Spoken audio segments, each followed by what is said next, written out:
Are we going to have dinner together or not? And if we do, then what? I don't know. Maybe we could go dancing. And after that, I suppose you'll expect me to kiss you. Well, it's possible. But then who needs dinner? Why don't I just get it over with and kiss you right now? Well, why don't you?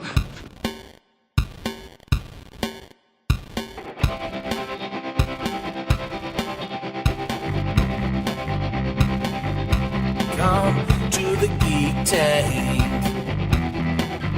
To the Geek Tank. The Rocky Mountain Geek Tank.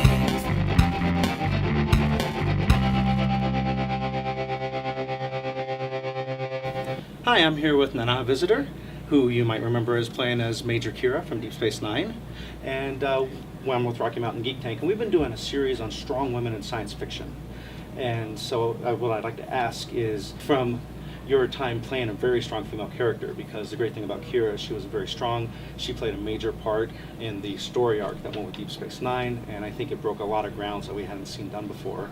What have you seen evolve the strong women in science fiction that you appreciate the most about its evolution today?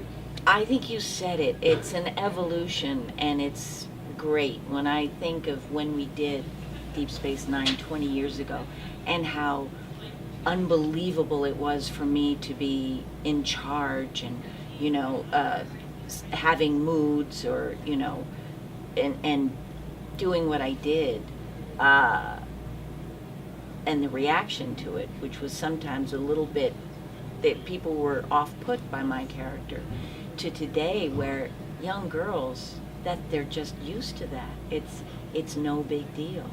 And they still respond to my character.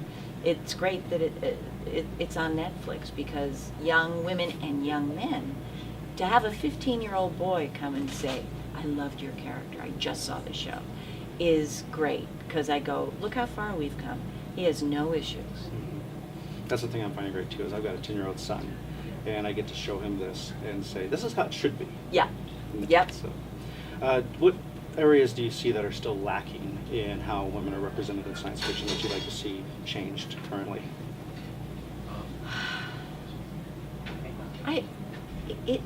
Like I said, and like you said, it's an evolution, and we're in process, and I think it's all going at a really good rate, faster than I would expect.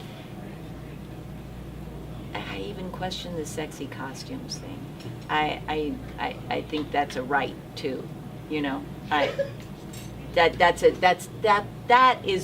that's over drinks at the bar later. We could talk about that for 4 hours, I think. I accept.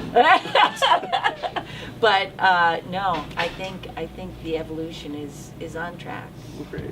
It's nice to hear that from someone who's at ground zero like you, because my perspective is so far off, and that's how I felt. I'm like, I feel like it's going in a really great direction. So it's always great to hear that confirmed from someone that I consider an expert in it. Thank you. So we always ask this question of all our guests, because our show's about combining the geek community, because there's so many different loves of geekdoms, from Doctor Who to Star Trek to Star Wars, that we like to just have everybody exposed to all of it. What do you geek out about? And it doesn't necessarily have to be something science fiction. It's something that you just love to do. What I love to do, I'm a huge cook. That is a part. I did it actually in New Mexico. A show I was doing finished, and my son had 2 more years of high school, and said, Mama, please, can we stay in one place and have me finish school? And I was like, oh my God, yes, you've got to do that. And I started a catering company and a baking business. So that's a huge love I have.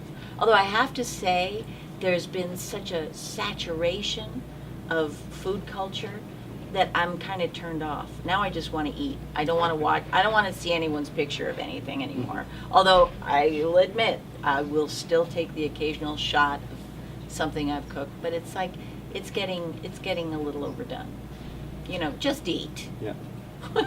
For God's sakes. Definitely an art form in cooking that is There you is. immerse yourself in when you do that. A real creativity and a real giving of yourself. But when it becomes a little fetishistic, I'm like, Right. Well, thank you so much for your time. I really appreciate it. You're so welcome.